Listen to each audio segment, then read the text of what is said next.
Saudara yang kasih, sebentar lagi yaitu beberapa hari lagi kita memasuki yang kita tunggu-tunggu Kingdom Leadership Conference di sini di Lembah Pujian di Denpasar. Dan kita tahu bahwa sifat daripada kerajaan itu selalu mengembang, invasi.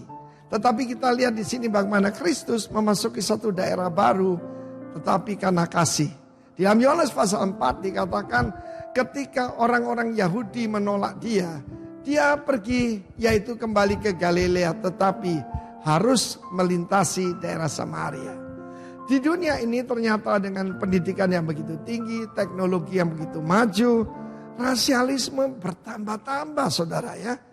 Lihat apa yang terjadi di Amerika, BLM, Black Lives Matters. Bahkan benci polisi, mereka membuat Blue Lives Matter sebab di sana seragamnya biru.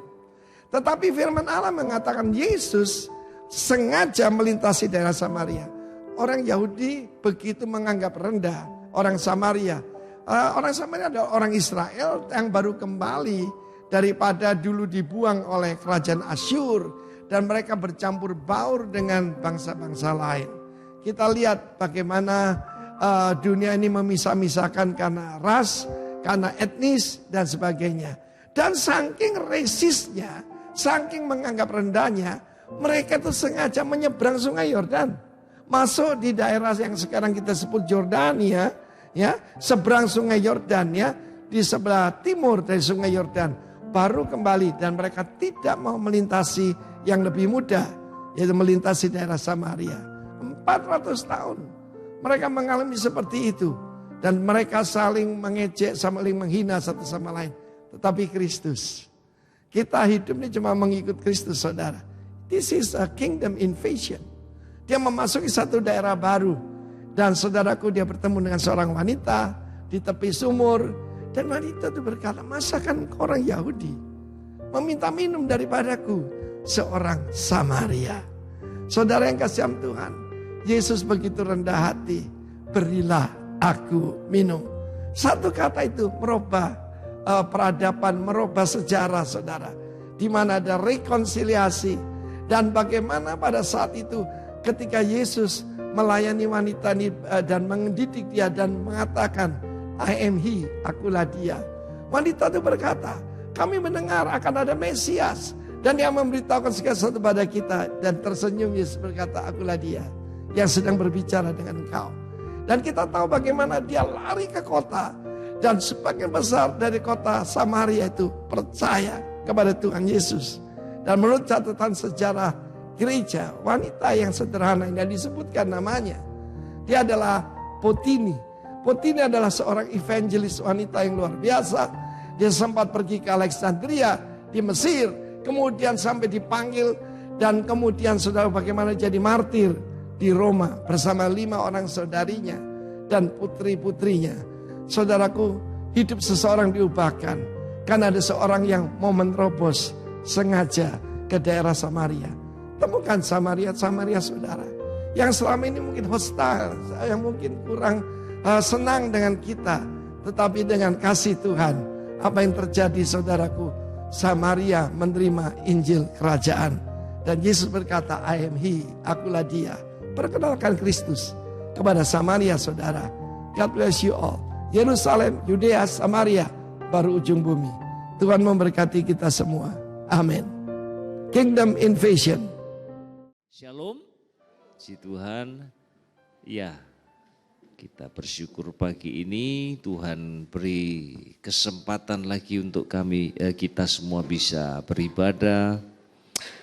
Dan saat ini kita akan mendengarkan firman Tuhan yang saya beri judul A Clear Conscience. Ya, dan rupanya bahannya cukup banyak jadi saya penggal jadi 2. Ya, dan ini adalah bagian yang pertama, ya, a clear conscience, ya, hati nurani yang murni, ya. Nah, mari sama-sama kita memahami terlebih dahulu apa sih kita ngomong soal hati nurani, ya. Nah, mari sama-sama kita akan coba melihat penjelasan ini, ya. Hati nurani itu adalah kemampuan batiniah ya, yang tidak kelihatan secara fisik, secara material, tapi kita punya ya. Untuk apa Tuhan kasih itu? Supaya kita bisa menilai, menguji ya keinginan kita, pikiran-pikiran kita, maksud-maksud kita, perkataan dan tindakan. Nah, di sini ada catatan penting ya, diri sendiri, bukan untuk menilai orang lain. Ya, untuk menilai diri sendiri. Lalu standar yang kita pakai apa? Yang pertama, Saudara, adalah standar moral yang Tuhan berikan ke dalam hati kita, Saudara. Ya, seperti yang Rasul Paulus bicara di dalam surat Roma pasal yang kedua ayat yang ke-15 itu, bahwasanya hukum Allah, hukum Taurat itu sudah dituliskan oleh Allah dalam setiap hati manusia. Nah, ini kita bicara mengenai manusia pada umumnya, ya, bukan hanya orang percaya saja, Saudara. Ya, itu yang pertama, sumber otoritasnya. Lalu kemudian yang kedua, maksudnya sumber moralnya, standar moralnya. Lalu yang kedua adalah otoritas manusiawi, ya, itu kita bicara mengenai adat, ya, budaya, aturan-aturan ya yang dibuat oleh manusia, ya, termasuk norma-norma sosial, ya, lalu juga negara ya punya hukum, ya, dan itu semua memberikan informasi ke dalam hati nurani kita. Ya, itu sebabnya ya kalau kita ngelanggar ya rambu-rambu lalu lintas, maka sesungguhnya ya kalau kita mau jujur, hati nurani kita itu juga ngerasa nggak enak begitu. Ya, jadi itu otoritas manusiawi. Lalu kemudian perolehan pribadi itu artinya masing-masing orang itu dibesarkan di lingkungan yang berbeda-beda. Tentu saja pertama-tama keluarga itu menjadi sangat penting sekali ya untuk memberikan masukan input ke dalam hati nurani seseorang. Ya, jadi keluarga, orang tua mengajarkan nilai-nilai apa ya, supaya menjadi seorang yang takut Tuhan misalnya ya, firman Tuhan, nilai-nilai kerajaan Allah, kalau itu ditanamkan dalam diri seseorang, maka kemudian itu akan membuat hati nurani kita itu menjadi well informed ya, Saudara. Ya, lalu sekolah, gereja, Saudara, itu semua ya, maka kalau kita perhatikan ya hati nurani kita itu dikondisikan, ya dikondisikan. Saya pernah ngobrol dengan seorang teman ya yang melayani dulu di Tretes begitu ya. Kita tahu ya pada waktu itu, sekarang saya nggak tahu lagi, katanya sudah nggak seperti dulu lagi. Tapi zaman dulu ya itu, waduh, pelacuran itu sangat kuat sekali ya, sehingga anak-anak muda di sana itu mengalami kesulitan. Ya bayangkan saja, depan rumahnya dipakai kos-kosan ya para PSK itu. Ya, lalu dijemput, dibawa ke hotel, balikin lagi, itu semua terjadi di depan mata mereka. Ya, setiap hari itu mereka lihat dengan mata kepala mereka sendiri. Nah, apa yang terjadi kemudian ini anak muda ini bertumbuh dengan hati nurani yang mulai menebal, Saudara, kalau sudah dalam kaitan dengan masalah seksualitas. Lalu waktu dia praktekkan pun juga enggak merasa bersalah. Kenapa? Karena hati nuraninya dikondisikan. Ya. Jadi itulah hati nurani kita, Saudara ya. Kalau mau kita kita mau garis bawahi beberapa hal ya yang penting mengenai hati nurani. Pertama, Saudara, bahwa hati nurani itu adalah karunia dari Allah. Allah yang memberikannya kepada kita. Untuk apa? Karena memang kita diciptakan sebagai makhluk moral ya, sehingga perlu ada kemampuan untuk membedakan ya apa yang benar, apa yang salah, apa yang baik, apa yang jahat. Saudaraku yang dikasihi oleh Tuhan. Nah, itu sebabnya suatu hari kelak kita semua akan dimintai pertanggungjawaban kita. Kenapa? Karena setiap kali kita mengambil keputusan ya yang punya muatan moral, maka kita melakukannya secara sadar. Dan kita sudah diberi kemampuan untuk itu oleh Allah, Saudara. Ya. Nah, ini dua fakta ini ya. Kemudian yang terakhir yang kita tidak boleh lupa, Saudara, yaitu bahwasanya ketika dosa masuk ke dalam kehidupan manusia, maka hati nurani itu tercemar oleh dosa. Ya, dan inilah yang dikerjakan oleh dosa, oleh iblis, menghancurkan semua tatanan yang Tuhan bangun, termasuk apa yang Tuhan karuniakan kepada umat manusia. Sesungguhnya hati nurani ya yang Tuhan berikan kepada manusia itu seharusnya akan menjadi kompas moral yang efektif, yang positif, sehingga orang akan hidup di dalam hukum-hukumnya Allah. Tetapi dosa merusak semuanya itu. Nah, Saudara, nah ini yang kita akan sama-sama melihat bersama-sama ya, Saudara ya. Berapa ayat nanti kita akan melihat, Saudara, dan saya sendiri belajar banyak ya mengenai hal ini. Nah, mari kita akan lihat satu ayat terlebih dahulu, Saudara, di dalam Kisah Para Rasul pasal 24 ayat yang ke-16 ya. Kisah Rasul pasal yang keempat ayat yang ke-16. Sebab itu aku senantiasa berusaha. Ya, ini bukan terjadi begitu saja, tetapi harus diusahakan. Bahkan Rasul Paulus menggunakan istilah yang sangat kuat sekali ya. Dia melatih, dia mendisiplin dirinya ya. Hidup dengan hati nurani yang murni di hadapan Allah dan sesama. Ya, Saudara. Ini yang dilakukan oleh Rasul Paulus.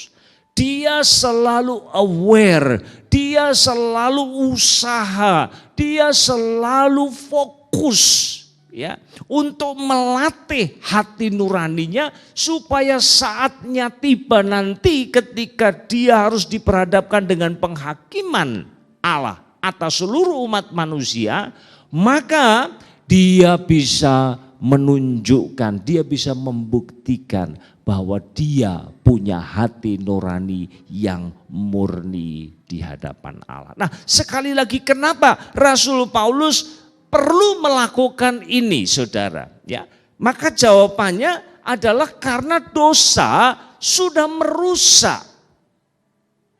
Nah, ini terkait dengan fungsi hati nurani. Saudara, saya mau menjelaskan fungsi hati nurani ini supaya lebih mudah untuk kita tangkap ya. Mari kita pikirkan mengenai jam waker, Saudara ya.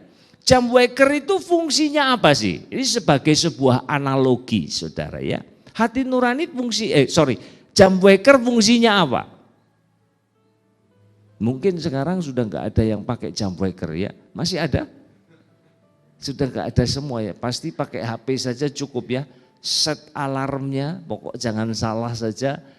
Ya, maka kita akan dibangunkan persis ya pada jam yang kita sudah set.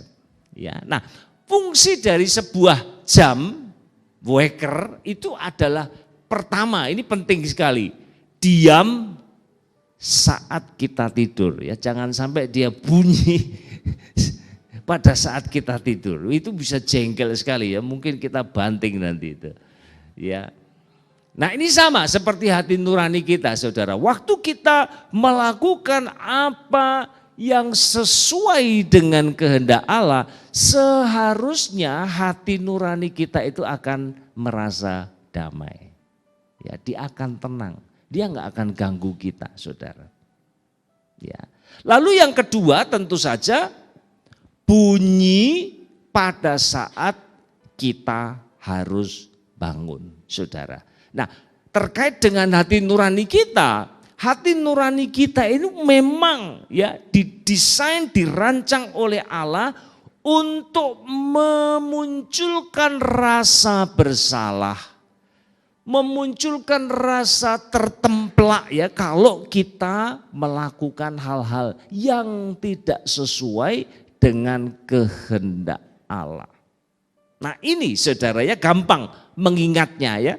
Fungsi hati nurani pertama apa?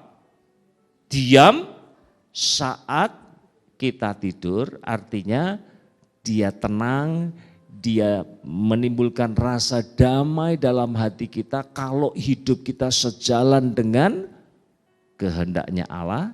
Lalu saudara menemplak kita pada saat kita berbuat salah di hadapan Allah. Nah tetapi lagi-lagi saudara ya dosa merusak fungsi hati nurani ini. Nah ini yang kita akan bicarakan. Saudara saya akan bicara mengenai dua malfungsi ya dari hati nurani. Tetapi karena waktu saudara kesempatan ini kita akan bicara bagian yang pertama saudara ya. Ya. Ini yang terjadi ya bahwa terbalik akhirnya. Ya. Pada saat harus bunyi hati nurani kita itu diam. Nah ini saudara ini juga bahaya kan kalau kita ya, punya jam waker itu ya seharusnya bunyi kok nggak bunyi. Waduh sampai telat nggak karu-karuan saudara ya. Sampai harus ya, buru-buru lalu akhirnya cancel pertemuan kita dan sebagainya saudara ya. Lalu urusannya panjang biasanya itu. Nah ini yang pertama yang kita akan lihat.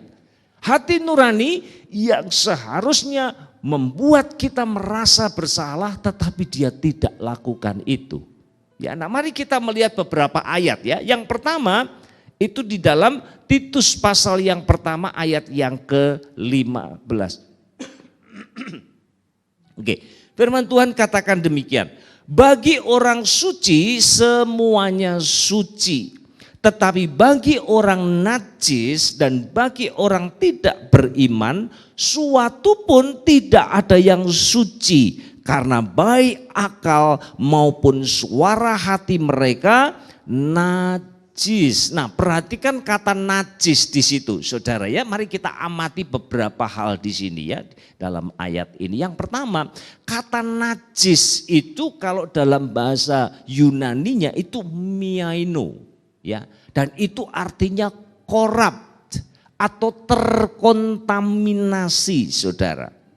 Ya, terkontaminasi.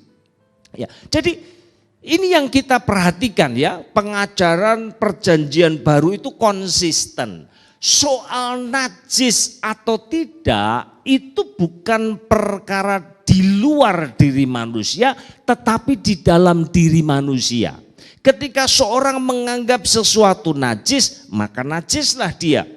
Kalau kita menganggap itu tidak najis, maka juga tidak najis. Jadi najis atau tidak itu perkara internal, masalah hati kita. Saudara ya, boleh lihat di dalam surat Roma pasal yang ke-14 itu.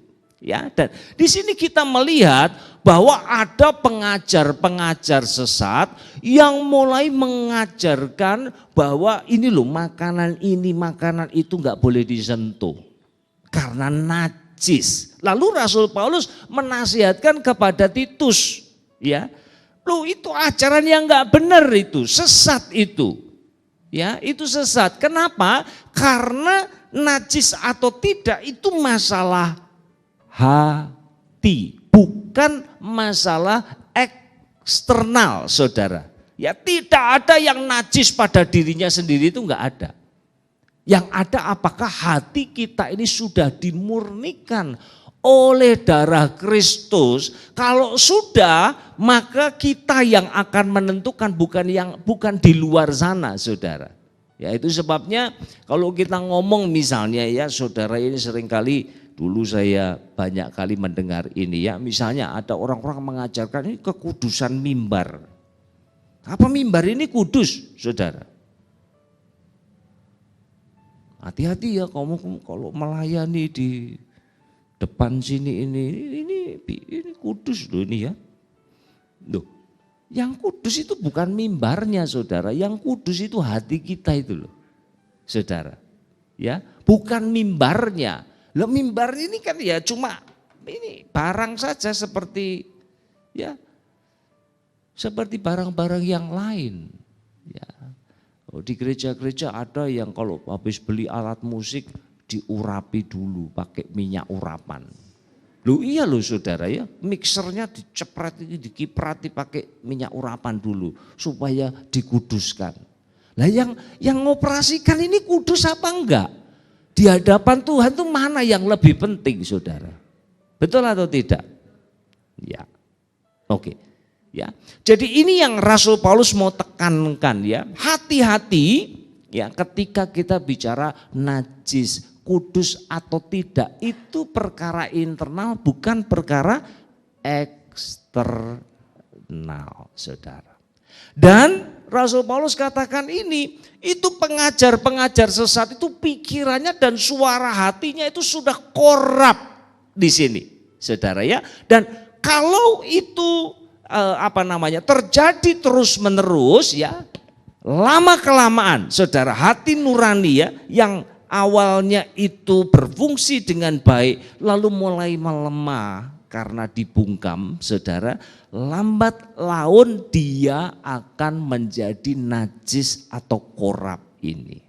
Lalu akibatnya apa? Akibatnya dia akan membenarkan apa yang salah. Saudaraku yang dikasih oleh Tuhan. Jadi itu kira-kira maksud dari Titus pasal pertama ayat yang ke-15 ini. Saya ambil contoh begini saudara ya. Bayangkan saja ya, ada seorang pemuda.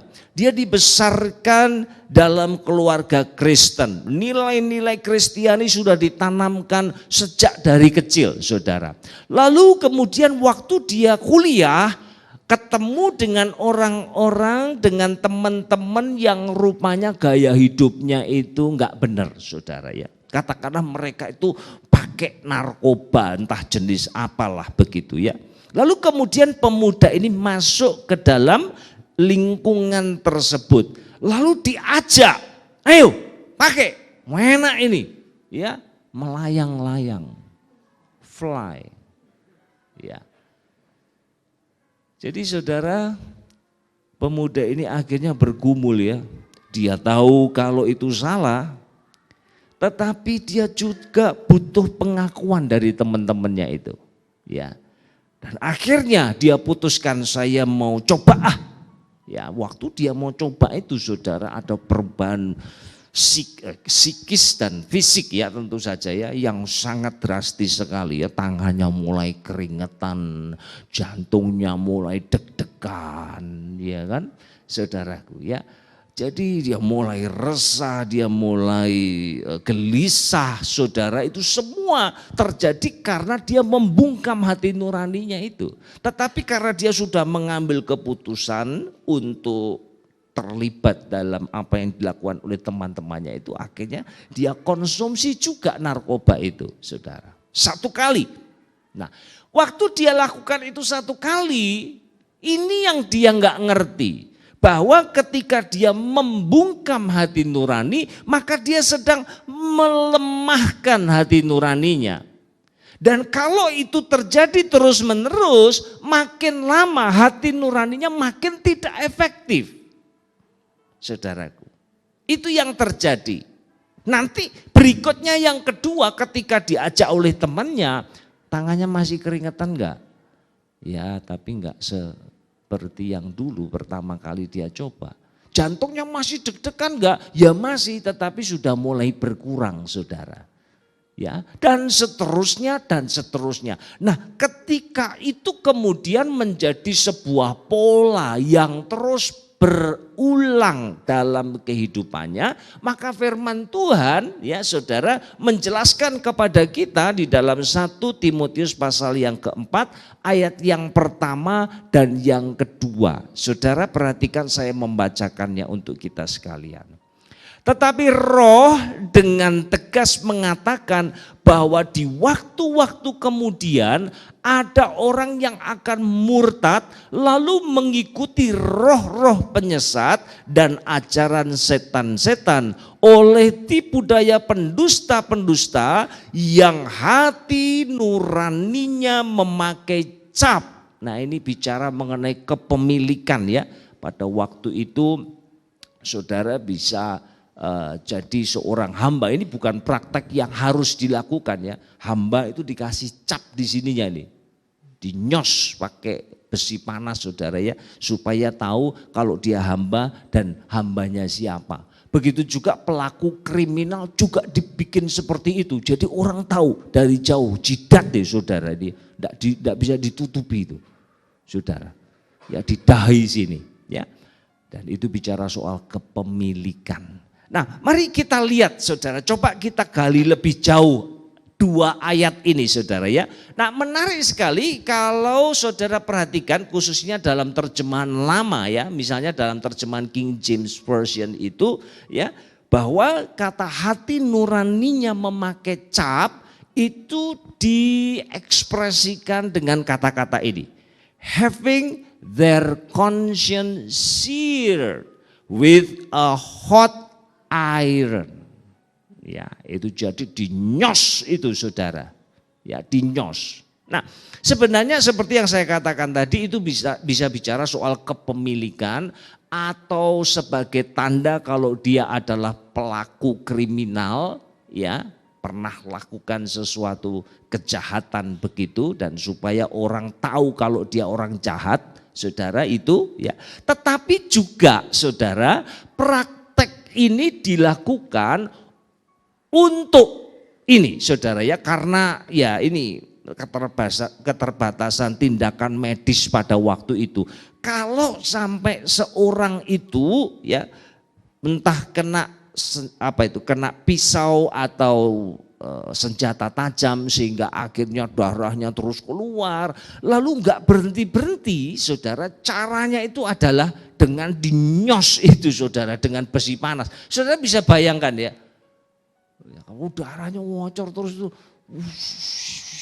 ini sudah waduh, ada asapnya begitu saudara ya. Wah, mungkin orang langsung pingsan kali ya. Begitu melek, waduh kalau melek itu berarti masih hidup, puji Tuhan. Ya. Tapi bisa dibayangkan itu sangat luar biasa sakitnya. Dan itu praktek yang umum dilakukan pada waktu itu. Pertanyaannya sekarang, apakah itu efektif? Efektif saudara. Kalau nggak percaya, nggak usah, jangan dicoba ya. Bawa ke dokter lah kalau sekarang. Tapi dulu itu efektif saudara. Itu akhirnya memang darah kemudian berhenti. Tetapi menimbulkan masalah baru. Apa masalahnya? Saraf-saraf di sekitar itu kemudian dia mati saudara. Dan akhirnya dia nggak bisa ngerasa lagi. Ya nggak bisa ngerasa lagi. Jadi kalau ini kita kaitkan dengan hati nurani, maka hati nurani pada tahap ini saudara, itu tidak lagi peka terhadap dosa dan kejahatan. Ya, jadi ada semacam eskalasi di sini ya. Pada awalnya suara hati nuraninya berfungsi dengan baik. Ya, dia menempelak, dia menimbulkan rasa bersalah, dia mengingatkan ya. Lalu kemudian dibungkam. Ketika dibungkam saudara, ya hati nuraninya kemudian mulai melemah. Kalau itu hanya satu kali, barangkali itu akan recover ya di kemudian hari. Tapi kalau itu terus-menerus dibungkam dan tidak diizinkan untuk berfungsi secara efektif, ya pada akhirnya mulai korup tadi, mulai najis dalam pengertian terkontaminasi. Terus lagi saudara, kalau itu berlangsung dalam kurun waktu yang panjang, saudara, ini yang akan terjadi. Maka Rasul Paulus menggunakan istilah ini ya, seared conscience. Jadi hati nurani itu sudah hangus kebakar saudara. Dan dia nggak bisa ngerasa lagi. Ketika orang melakukan sesuatu yang jahat, dia nggak ngerasa lagi, saudara. Dan ini yang seringkali kita heran-heran ya. Ada orang yang membunuh orang lain itu dianggap sebagai ibadah. Ya kita nggak usah ngomong di luar sana. Rasul Paulus itu loh saudara, menganiaya jemaat Tuhan itu dia pikir itu dia sedang melayani Tuhan. Loh, kok bisa ya? Itu kenapa bisa begitu? Karena hati nuraninya dikondisikan, sudah diindoktrinasi sedemikian rupa. Sehingga akhirnya ketika dia melakukan kejahatan kemanusiaan yang luar biasa, dia malah mengalami kepuasan loh saudara. Kok bisa seperti itu? Karena hati nurani sudah hancur, sudah dirusak oleh setan saudara. Itu yang terjadi pada orang-orang yang seringkali kita sulit sekali untuk kita mengerti kenapa mereka lakukan itu. Ya, dalam Yesaya ya juga ada satu ayat saudara yang menggambarkan ini ya, pasal 5 ayat yang ke-20. Ya, firman Tuhan katakan, celakalah mereka yang menyebutkan kejahatan itu baik. Wah, coba perhatikan ya. Dan kebaikan itu jahat. Yang mengubah kegelapan menjadi terang dan terang menjadi kegelapan. Yang mengubah pahit menjadi manis, manis menjadi pahit. Saudara, sistem nilainya sudah terbalik sama sekali. Kenapa? Karena hati nuraninya yang sudah tercemar, yang sudah korup, yang sudah terkontaminasi, dan akhirnya karena itu berlangsung lama, saudara, pada akhirnya itu menjadi hangus, terbakar, dan akhirnya dia nggak bisa rasa lagi, saudara. Dan saya kira entah sejauh mana ya, kita nggak ngomong soal ya saya segini, saya segitu, enggak saudara. Tetapi kita semua mengalami hal yang sama seperti yang digambarkan di dalam firman Tuhan ini.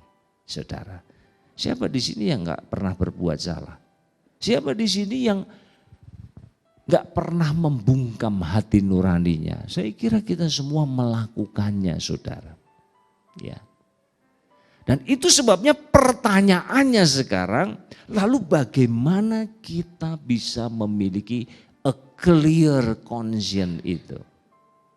Ya. Nah, saudara, saya mau sampaikan 2 saja ya dengan cepat sekali. Yang pertama, saudara, tidak ada cara lain. Saya mau katakan ini ya, tidak ada cara lain selain hati nurani kita dibasuh bersih oleh darah Tuhan kita Yesus Kristus. Bisa katakan amin? Saudara, menarik sekali Rasul Paulus yang memang sedang meng-highlight ya superioritas dari perjanjian baru dibandingkan dengan perjanjian lama, saudara. Perhatikan di sini ya, satu bagian di mana surat Ibrani menegaskan itu ya, di pasal 9 ayat yang ke-14. Betapa lebihnya dan superiornya darah Kristus yang oleh Roh yang kekal telah mempersembahkan dirinya sendiri kepada Allah sebagai persembahan yang tak bercacat, akan menyucikan hati nurani kita dari perbuatan-perbuatan yang sia-sia, supaya kita dapat beribadah kepada Allah yang hidup. Saudara boleh melihat di ayat-ayat sebelumnya, saudara ya, di ayat yang ke-9 utamanya ya, penulis surat Ibrani menegaskan di perjanjian lama orang-orang mempersembahkan berbagai macam korban, tetapi harus diingat korban-korban itu hanya eksternal saja, tetapi tidak pernah menyucikan batin kita, tidak pernah menyucikan hati nurani kita. Ya, dengan kata lain saudara, usaha sehebat apapun yang saudara lakukan untuk menghapus rasa bersalah yang muncul di dalam hati saudara, itu tidak akan pernah berhasil. Hanya darah Kristus saja yang efektif untuk menyucikan hati nurani kita. Saudara pernah dengar enggak? Ada orang-orang tertentu ya, misalnya dulunya nakalnya luar biasa. Ya, lalu kemudian setelah dia bertobat, wah pokoknya mulai sekarang saya mau lebih banyak pakai waktuku, energiku, pikiranku, uangku untuk melayani Tuhan. Rasa-rasanya mau menenangkan hati nuraninya itu. Dulu kayak aku kok jahat banget ya sama Tuhan ya. Nah saudara, kira-kira itu efektif atau tidak? Apapun yang kita lakukan termasuk pelayanan-pelayanan kita sebenarnya tidak akan pernah menghapus noda dalam hati nurani kita. Sebelum kita berjumpa dengan Kristus dan mengizinkan darahnya yang tercurah itu membasuh bersih hati nurani kita, kita tidak akan pernah bebas dari rasa bersalah, saudara. Itu sudah hukum ilahi. Tidak bisa diganti dengan yang lain, saudara. Dan itu sebabnya ini adalah starting point yang sangat penting ya. Kalau kita mau punya a clear conscience, datang kepada Tuhan Yesus, lalu mohon ampun atas segala kesalahan, dosa dan pelanggaran kita. Dan Tuhan akan membasuh bersih hati kita. Sehingga kita kemudian seperti yang dikatakan di ayat yang ke-14 ini ya, sehingga kita dapat beribadah dengan bebas tanpa ada rasa tertuduh, saudara. Nah, ini persoalan lagi buat kita, seringkali kita hanya tutup-tutupi saja, saudara. Ya dengan macam-macam. Wah, aku kan yo sudah ikut kaum wanita, aku kan yo sudah kasih persembahan sekian, bangun gereja, aku yo melo. Segala macam, saudara. Itu hanya menutupi saja, tetapi tidak pernah menyucikan hati nurani kita. Kalau saudara mau benar-benar merdeka ya, dari segala rasa bersalah, maka darah Kristus itulah penawarnya, saudara. Itulah jalannya dan tidak ada jalan alternatif. Ya. Yang kedua dan yang terakhir, saudara, diberdayakan oleh Roh Kudus. Ya, saudara ingat ayat di dalam Yohanes 16 ayat 8 itu ya. Dan kalau ia datang, ia akan menginsafkan dunia akan dosa, kebenaran dan penghakiman. Saudara perhatikan di sini, ya inilah karya Roh Kudus ya. Manusia lahiriah, manusia secara alamiah, dia nggak akan pernah bisa lakukan ini, saudara. Ya, bahwa waktu kecil ya saudara kita sering melakukan kesalahan. Misalnya ya saudara, tidak usah orang lain, misalnya saya ngambil uang dari dompet mama saya. Rupanya dilihat oleh kakak saya. Ya. Kakak saya ini mestinya akan lapor ini ya. Tetapi entah bagaimana karena saya ngerasa bersalah. Ya, sebelum kakak saya lapor saya sudah datang kepada mama saya minta maaf. Ya, dan itu pekerjaan dari hati nurani loh, saudara. Ya, sampai pada titik itu sih efektif, saudara. Tetapi seperti yang dikatakan dalam ayat ini, ya, bukan hanya menyadarkan akan kesalahan, tetapi juga mempertemukan kita dengan kebenaran di dalam Kristus Yesus. Itu mutlak adalah karya Roh Kudus. Gak bisa tidak, saudara. Bahwa kita rasa bersalah memang itu fungsi alamiah dari hati nurani. Tetapi ketemu dengan kebenaran di dalam Kristus Yesus dan pada akhirnya kita diselamatkan dari murka Allah pada hari penghakiman. Itu sungguh-sungguh adalah karya Roh Kudus. Tidak bisa tidak, saudara. Makanya tidak ada orang yang secara alamiah datang kepada Tuhan diselamatkan, itu tidak ada ceritanya. Harus melalui karya Roh Kudus. Saudaraku yang dikasih oleh Tuhan. Lalu kalau ini kita bawa dalam kehidupan kita, bagaimana caranya Pak? Ingat ya saudara ya, pemazmur itu banyak kali mengatakan, selidikilah akan daku, ujilah akan daku. Ya saudara ya, banyak kali kita mendengar perkataan seperti itu muncul di dalam kitab Mazmur. Dan saya percaya itulah salah satu tanda dari kedewasaan rohani seseorang. Bukan dia nunjuk-nunjuk kesalahan orang, tetapi dia dengan rendah hati berdoa, Roh Kudus tolong saya. Apa ada yang salah di dalam diri saya yang perlu saya perbaiki? Saudara.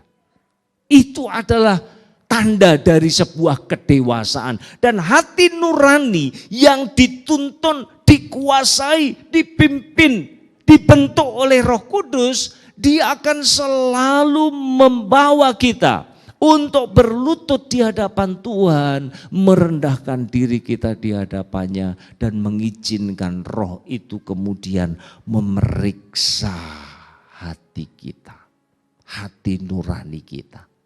Semakin sering apalagi itu kita lakukan secara habitual, menjadi kebiasaan dalam kehidupan kita. Saudara, satu saat ya kita dihadapkan persimpangan jalan.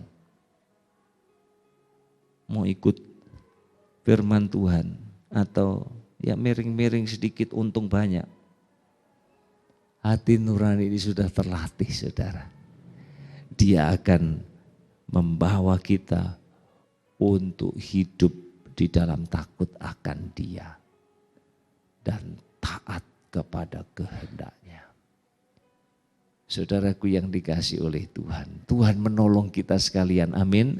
Ini kalau ngomong gampang. Makanya jadi pendeta itu enak saudara ya.